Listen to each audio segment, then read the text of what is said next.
Magic to the city for everyone to enjoy. Western Mass News reporter Reagan Stoddard has more information on this Springfield tradition. Bright Nights at Forest Park brings in millions of visitors every year during the holiday season to enjoy the holiday light display of over 750,000 lights. And with the popular Springfield event just days away, there are concerns about the ongoing traffic happening on Sumner Avenue. Judy Matt shares with Western Mass News the latest on the Sumner Avenue construction. Effective today, they're going to stop construction, is what we were told.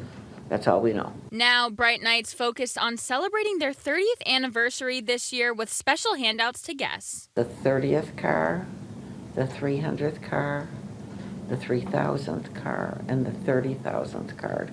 And so we're going to be keeping track of that. So when those people come in, we will send them to the gift shop. The first 3,000th people can expect a free button as well. The race against time has already begun to get all 750,000 lights up before next Wednesday. And William Vizina, the Bright Nights manager, has been working behind the scenes to set up the Forest Park display for 16 years. And that starts maybe the last week of September.